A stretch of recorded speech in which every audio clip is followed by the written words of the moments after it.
All right, that helps. Thank you, Novia. Hi, everyone. Thank you so much for coming tonight. It's good to see you all here. We do have just some brief well, I shouldn't say brief, before I get through them, you'll decide. But I have some brief introductions, and then we'll get this event started. So we're so glad that you're all here today to celebrate Caron Jacobson's amazing research and video project, which is the result of her Media Research Institute Fellowship, or MRI Fellowship, which culminated last year. Thank you to the Center for Community Media and our interim director, Dr. Novia Pagone.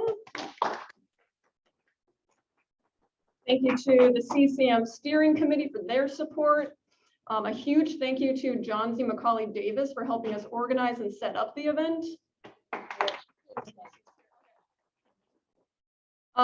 And we'd also like to thank our interim division chair, Dr. Debbie James,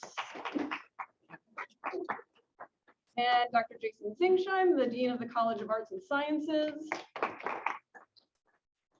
as well as Provost Schneller and Dr. Ford for their support. Thank you all so much. I'm Rebecca Siefert. I'm faculty lead for the MRI Fellowship, and this is my chance to insert a plug for the fellowship. It's also known as, like I said before, the MRI.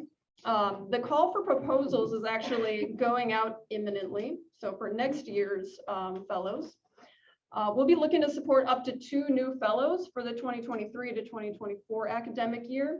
The fellowship is open to full-time faculty and staff at GSU, no matter what your research area might be. So hopefully there are some folks here who might be considering that. You'll also be supported by a faculty lead, that's me. And I'll help guide you through the process and answer any questions that you might have along the way. We're also hosting an information session on February 15th on Zoom for anyone who's interested to learn more about the fellowship, eligibility, expectations, and resources available. So stay tuned for that announcement as well. One more thing, if you haven't already done so, it would be great if you could please sign. We have a sign-in sheet over here by the door. You don't have to get up now and do it necessarily, but before you leave, we would really appreciate it if you could put your name and email address on our list, grab some snacks, like I said, make sure cell phones are silenced if you haven't already, and enjoy. So now it's my very distinguished honor to introduce our guest of honor, Professor Caron Jacobson. Caron Jacobson has been teaching at Governor State University since 2007. Prior to this, she had 20 years experience as a criminal justice practitioner in the criminal justice field.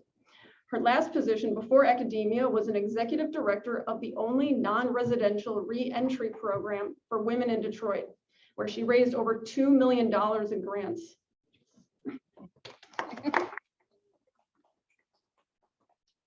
Highlights of her career have included working for the head prosecutor's office in Detroit to assist victims in negotiating the court process, the only civilian woman hired to work with the 13th precinct in Detroit, assisting in all sex crimes with a goal of higher prosecution. She worked for the first residential-based correctional facility for pregnant women in the country. She also worked with the governor of Michigan to develop re-entry protocols. I'm sorry, I'm tripping over my words. I'm just so impressed. Professor Jacobson started on her service learning journey as a practitioner, noting the dualistic language and lack of empathy amongst her colleagues and the impact it had on the populations being served. This has led to 12 years of service learning projects since she's been with GSU. The impact on students has led her to seek to promote the use of service learning in criminal justice curriculum in higher learning. Welcome, Dr. Jacobson.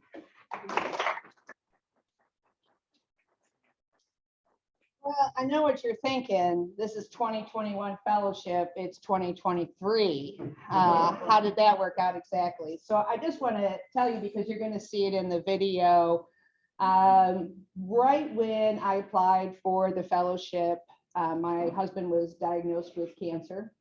And then we had COVID happen. And so we were trying to negotiate whether or not he was going to continue with treatment or how it was going to happen. And then he really had to do this journey by himself because we couldn't go. Oops, sorry, I forgot I'm on Zoom. So we couldn't go with them. So COVID happened, this happened, and exactly a year after my husband was diagnosed with cancer, I was diagnosed with an invasive breast cancer. That was so invasive that 2 weeks after they found it, we were immediately in treatment. So you'll see me with some quite fashionable chemo caps on in the video. And so I did chemo and did this fellowship at the same time. So it took a long time. I had 16 months of treatment. So that's why we kind of didn't wrap it up until about 2022. And here we are in 2023. So it was a long journey, and I'm just really glad to share it with you because it was one of the most wonderful experiences I had here at GSU. I was brought in like family. I didn't know what I was doing.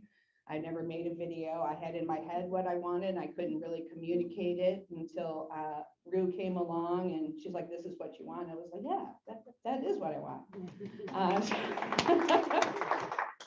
So after this, there will be a real small presentation. I want to go a little bit into service learning, ways to assess it, how to integrate it into a curriculum. It's really not stuck with CJ, but CJ is the field that's not doing it, that desperately needs to do it. So without further ado, let's watch the video.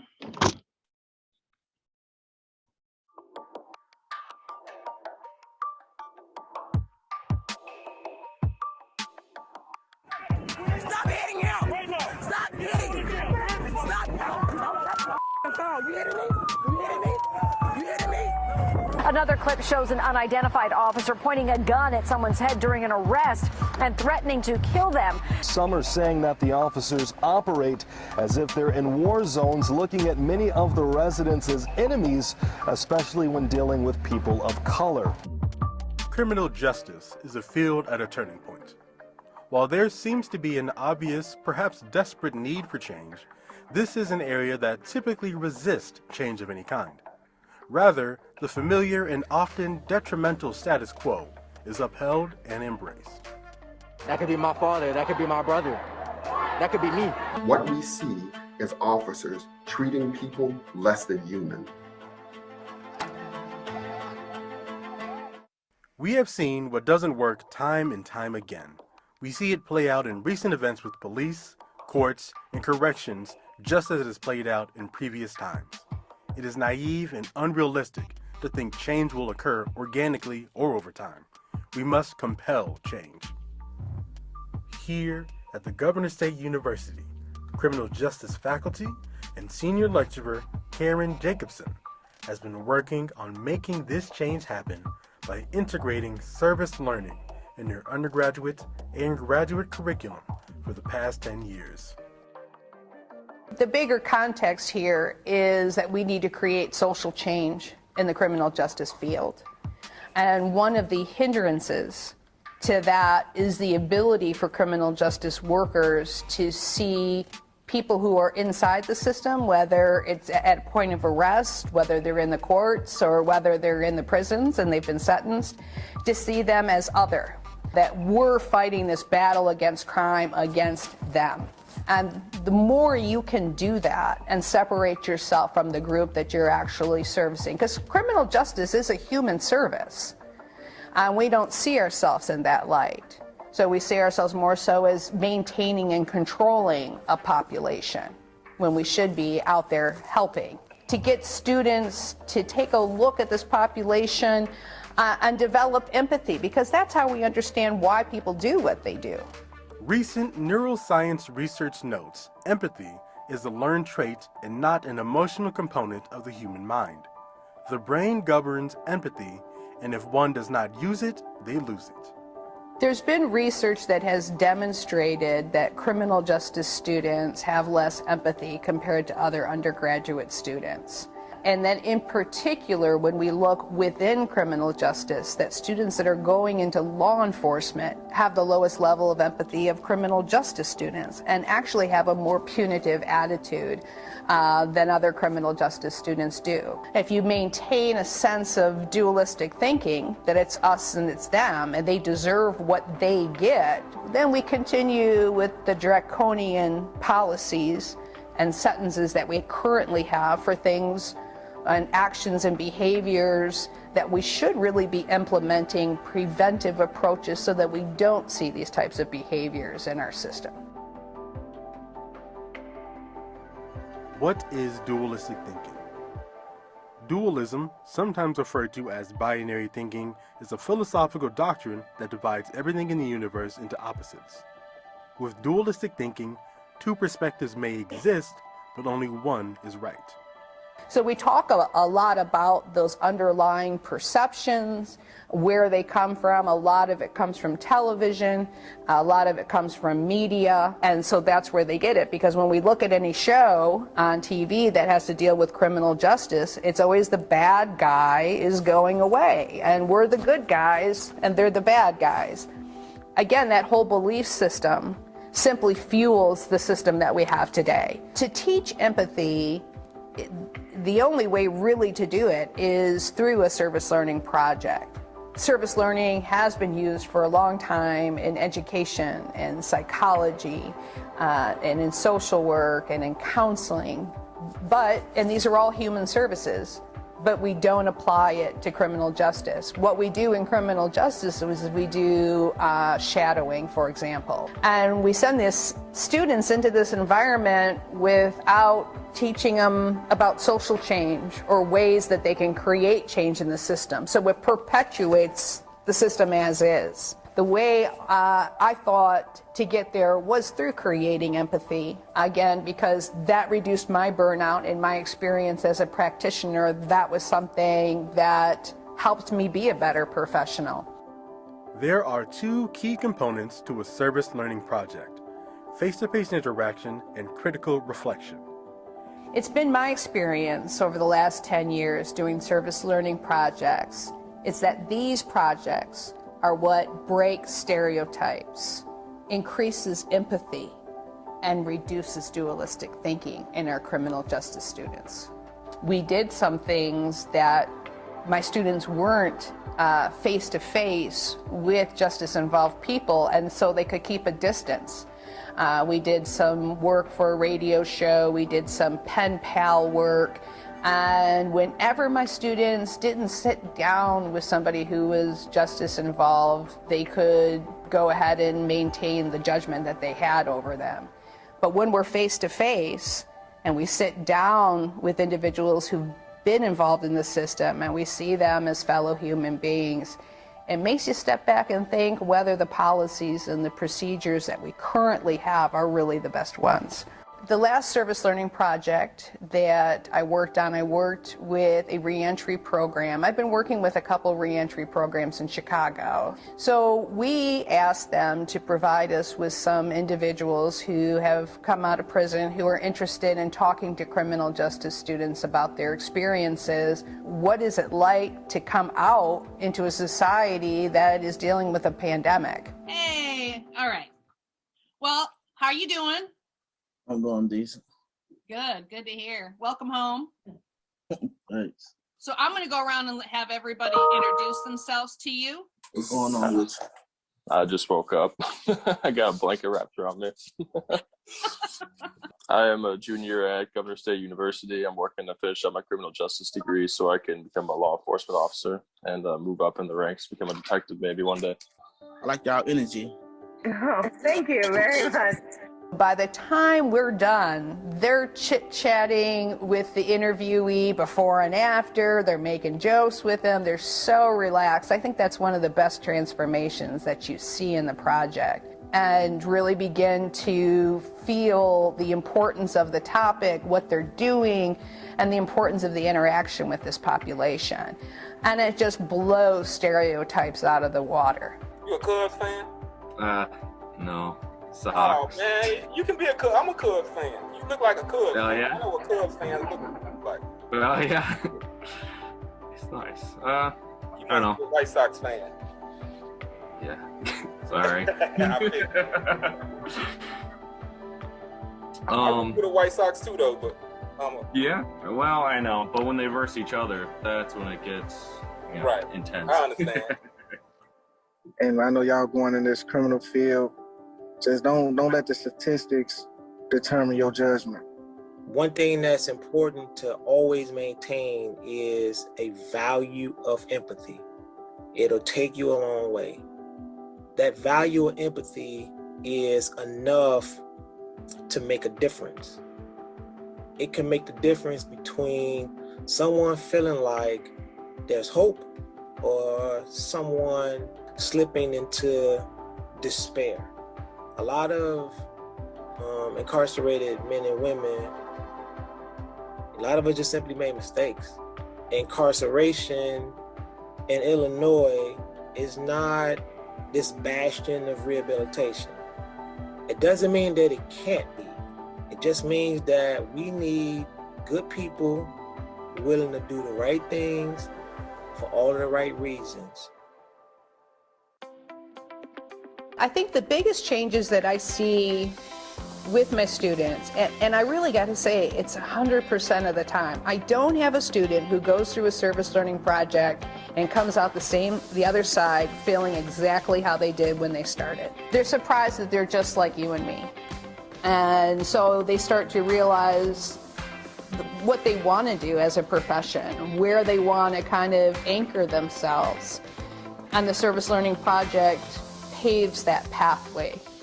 I think it's important for people to have experience, not necessarily relationship, but to actually know the people who they're going to be working with, to actually know justice-involved people.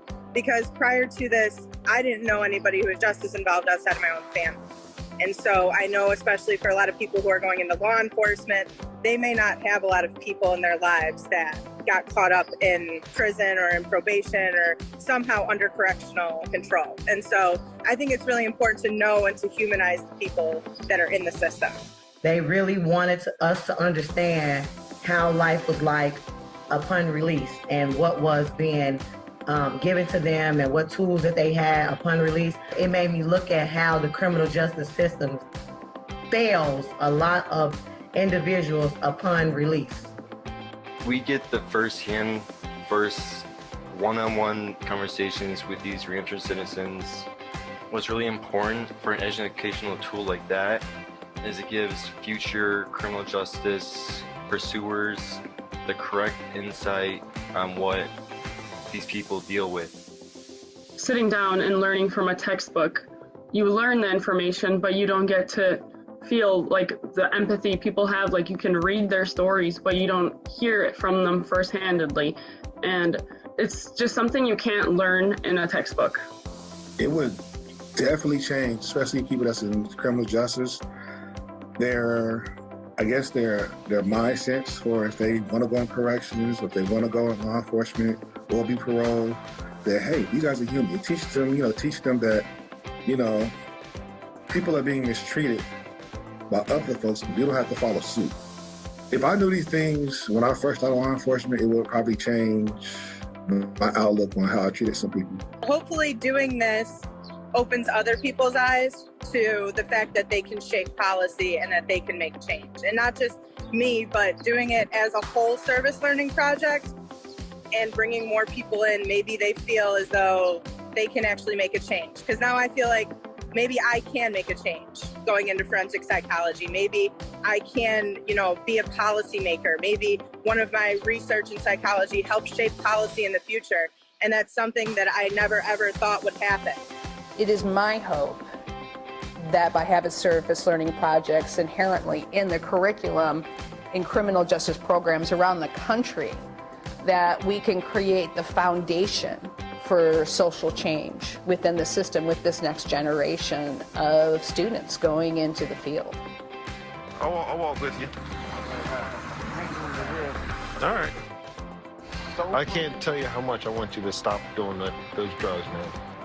You still got something to offer people, all right? I'm talking to you. You're intelligent. You got stories to share. You got history to share. Poor guy's dying. My brother, he came back hooked on drugs, and he got killed because of his addiction. And that's why I'm a cop today. So I really feel sorry for the guy. Just want to give him a few minutes to talk to somebody that would listen to him. Yeah, all right. On to the next one. And now it's time to start doing more of this. It's time to start doing more of this as opposed to, you know, sitting in all the academic bastions, studying all the sociological research, and then assuming that we got to figure it all out. You know, get on the ground, talk to people, be willing to do things like this, and have that help inform the way that you move forward so that we can realize this most and urgent state of affairs. It has to. If there's no empathy, I don't see how we're going to affect real change.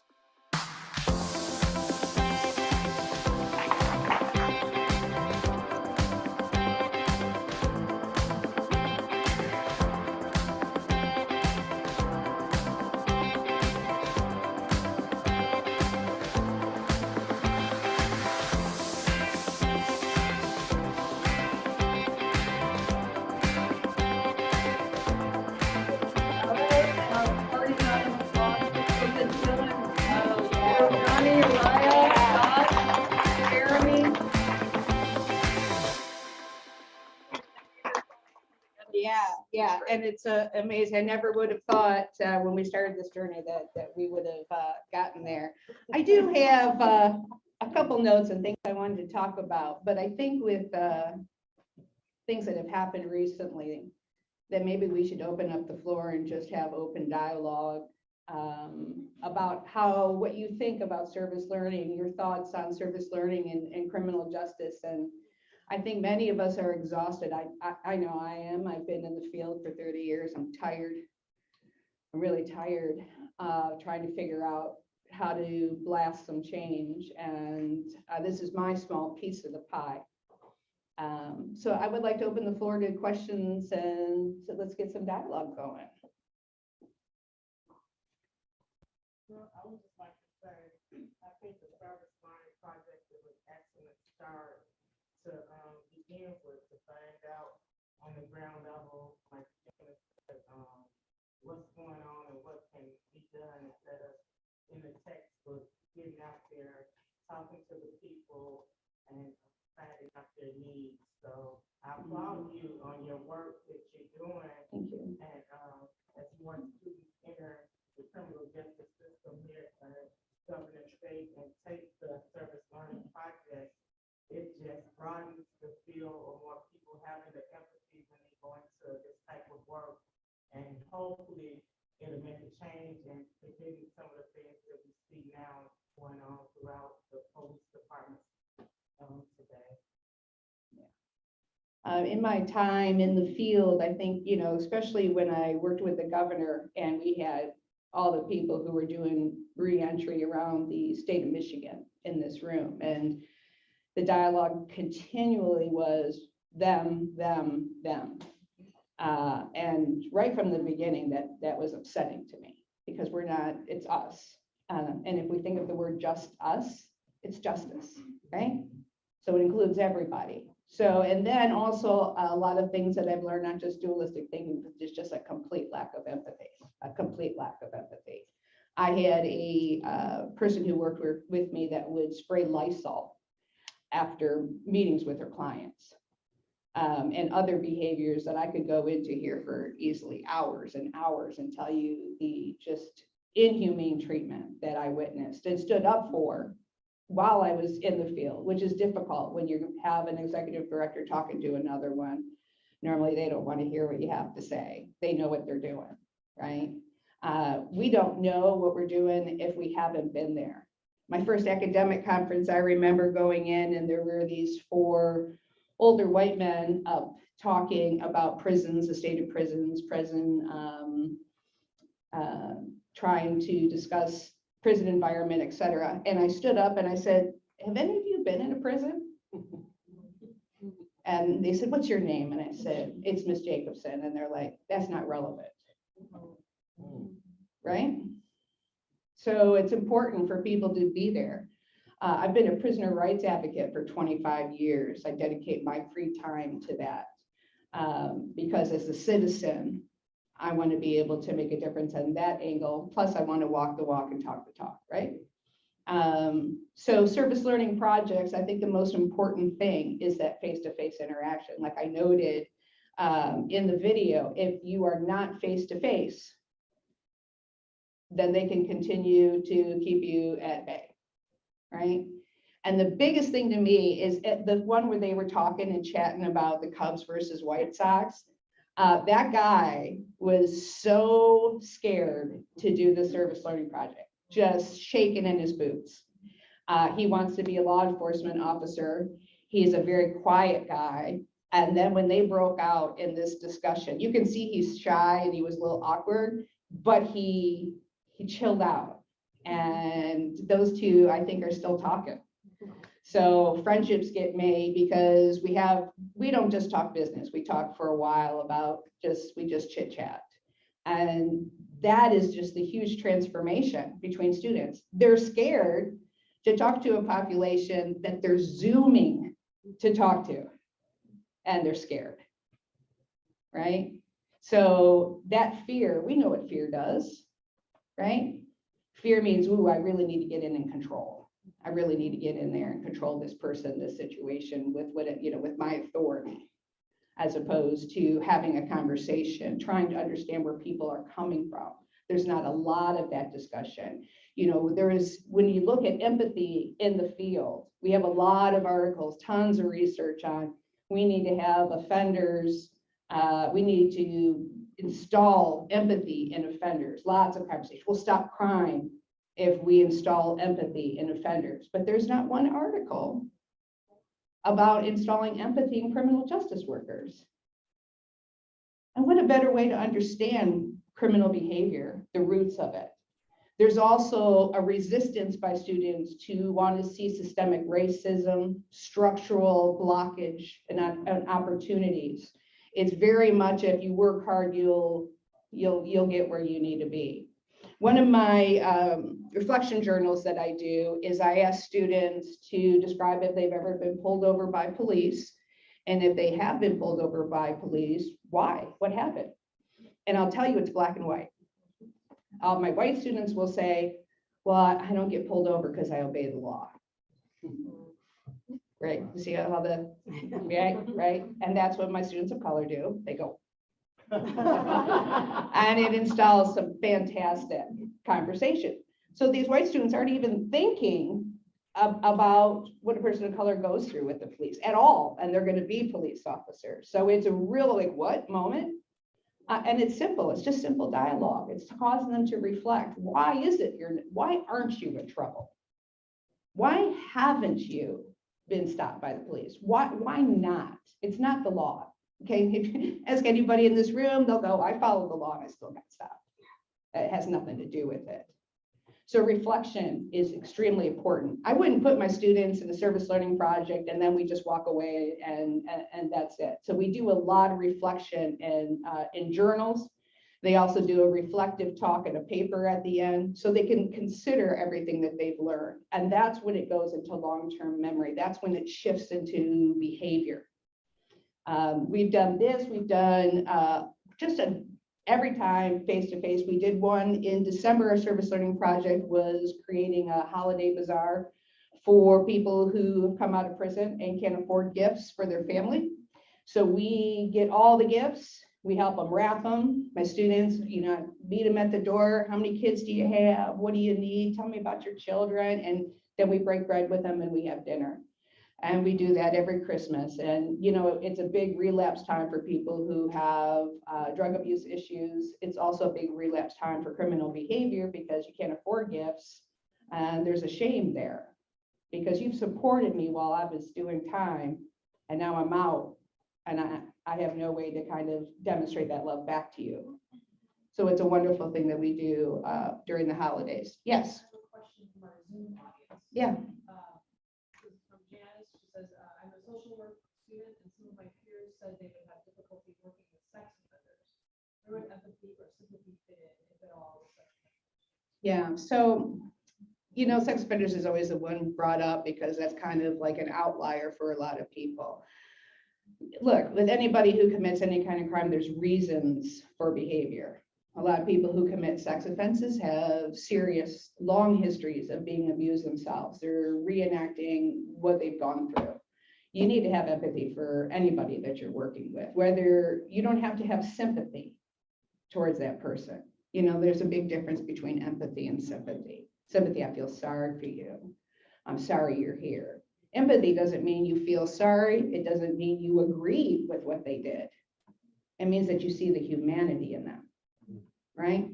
And as criminal justice professionals, the only way that we can really do that is if we step in the shoes of the people that we're working for.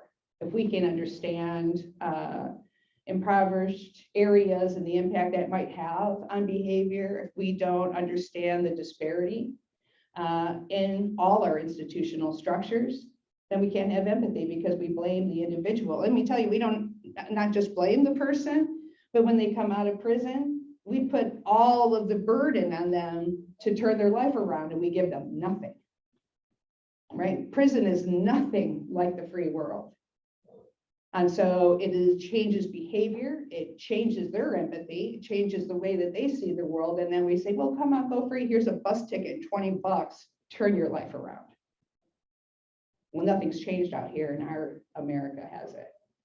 We still have the same systemic racism that they're going to be facing. And on top of that, now they have a felony conviction.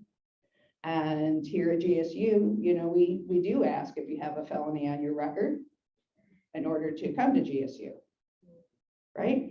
So we do a lot of blockades. All the doors are shut. So how are they supposed to open a door and start a new life without any support or love from their community?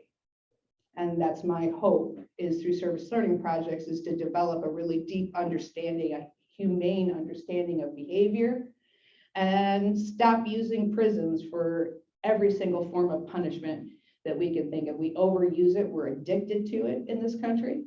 There are a multitude of ways to deal with people who have committed criminal behavior, who harmed other people outside of prison walls.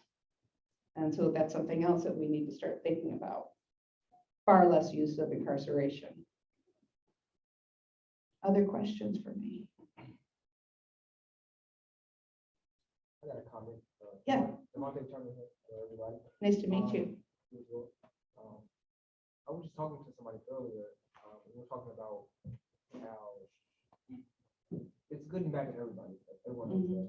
And with some of these people, it's just that one thing can lead to you doing something that you had no intention of ever doing. And you just like, that's where the empathy part comes from. We have to realize that it's good and bad to everybody. And we could be in that same position if we lived in that, if you grew up in the same environment as them, if you are under the same circumstances. So it's just, I'm very thankful that I don't live in those circumstances they have to live into, because there's no telling what I mean, right. I'm a nice person. And people tell me I'm a nice person, I'm a good person, all this stuff. I'm just really fortunate to not have to grow up in a situation where I have to do something that could lead me into jail or doing some type of criminal activity. Because that can be any of us. Any of us end up in jail. You know, it's just unfortunate sometimes that, you know, where you grow up or where you know. So I think, you know, it's like to define somebody by one decision that they've made. And then 15 years later, think of something you did when you were like 17 that was just dumb, right? And now you're 37 and I'm like, about that dumb thing you did when you were 17 that one time. Let's talk about it again and again. And look, I was a bad kid. So, and I got out of a lot of trouble. I've interacted with the police quite a bit. And I used my femininity, to get out of a lot of trouble because I could. I knew how to play the game. And then when I got older, and that was what made me interested in the criminal justice system. So why did I get away with all of this and others don't, right? I was able to make a bunch of dumb mistakes and not have that still talked about today, unless I bring it up, right? Yeah. Yeah. Yes. Hi, I'm Lauren. I feel also like along with what you said is that not only are you judged by one mistake that you make in your life, but you're also told by everybody around you that you're not going to change. Like you can't be better because you made this mistake. So it really does take like the prison. I did one of the service learning projects like that in your class, and I actually spoke with an inmate. He said that the prison guard would tell him, you'll be back. We'll see you later. Not even like, hey, you can do this and good luck. It was always, we'll see you again in a few months or things like that. So he said that was really difficult to be able to come out, even with his family support on the outside, to leave and think that like these people still think that I'm coming back. Yeah. I think that's another thing that definitely needs to change. Like the preparation to that they're not given the proper tools needed to find jobs, find housing. Right. Set up to fail. Yeah, and it's endemic in most criminal justice organizations and I'll tell you why I left the last job I was in is because our board, I conflicted with the board. The board was telling me I was being manipulated by my clientele, that I shouldn't trust them. I just keep going. And because I would have lunch with them every day, you're spending too much time with them, you're empathizing too much with them. And I'm like, nope, this is how I'm going to be. And if you don't like it, then I'm out. We have to provide students with the tools to stand up in those types of environments, to create social change from within. That's super important. If you start to show empathy to a prisoner, if you're a correction officer, that's not going to bode well in that organization. You're dissuaded from it greatly. All right. And so that creates, there's a us and them right there, right? Us, the correction officers, them, don't listen to them. They're manipulators, they're liars. That's what you're told. That's not room for rehabilitation, is it? Or for even welcoming somebody back home. We should be welcoming people home when they come home. Yeah. Yeah, but right. Hello, everybody. Then I'm seeing that we're working. You are doing a great job trying to, in some reason, be a positive influence on the side of the returning citizens and the prison population. How do you think that we can make an influence on the other side, on the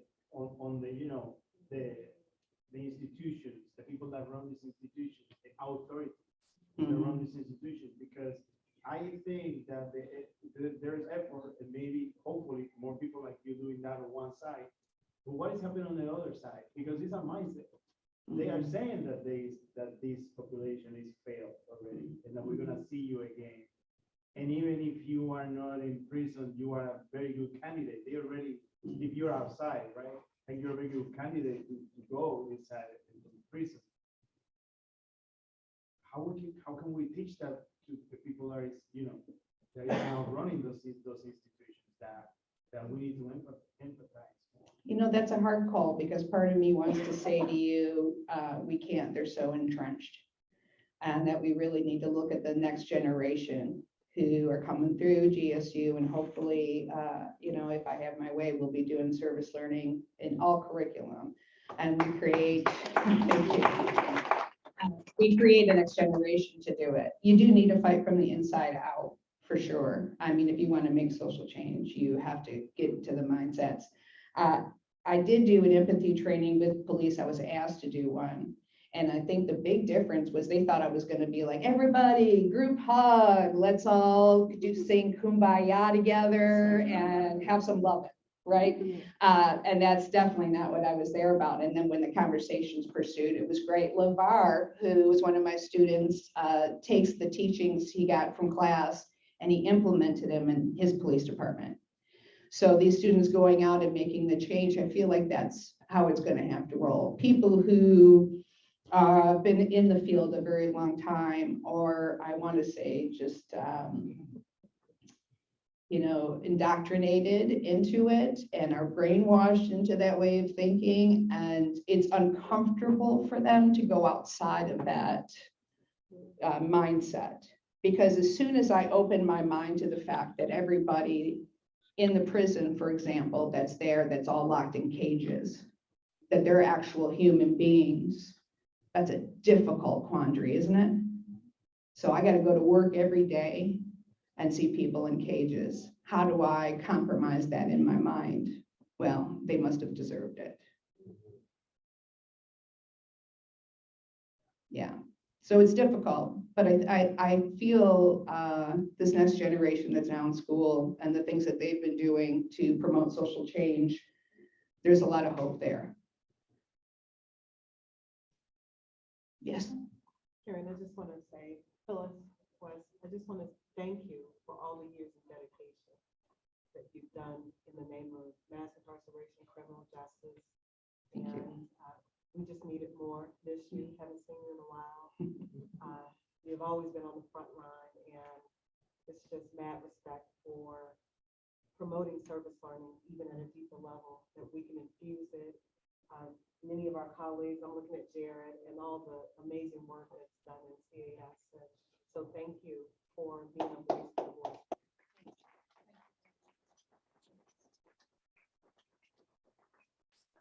Do we have any more questions online at all? Okay.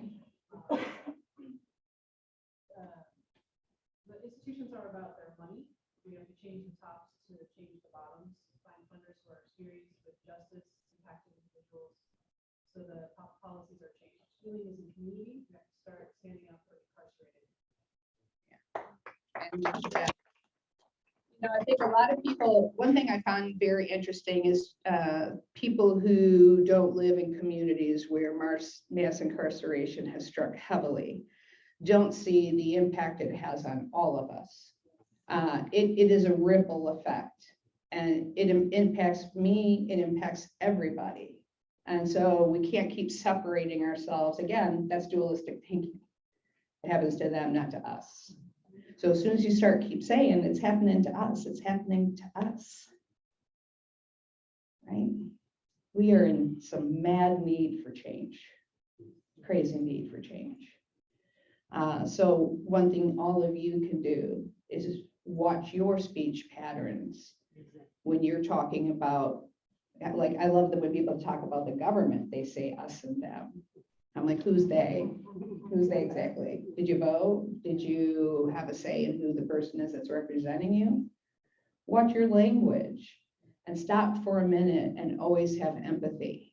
When someone's cutting you off on the road, how do you know they're not going to the hospital? You don't know what's going on with somebody. And I say this to students too, because, I have a lot of group projects, and let's say someone's absent. I always say, let me know, because my first thought is not that this person's skipping class, but is something going on?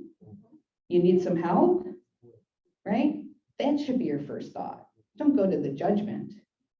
Open up and think, why is that person behaving that way? And a lot of times we need to look within ourselves to understand why we have the reactions to things that we do. That comes from within, right? So we can practice empathy across the board and just have a more humane society in general. And one reflection eventually of that will be, we will have so few people incarcerated. That will be a reflection of any civilization, is how many people you have locked up, but we're not looking good. Right? Any other questions for me? Well, I have my address up here. Anybody can email me if you have questions. If you want to be involved in one of our service learning projects, we do open it to the public. I have people invite their mothers, fathers, brothers, sisters, cousins, friends. The more I can get at the service learning project, the better. So you are all always invited to whatever we've got going on. And I appreciate you being here. I appreciate you listening to my hopes and dreams. And I want to thank everybody who assisted me on this road, because, well, it was pretty easy with you guys. So thank you very much.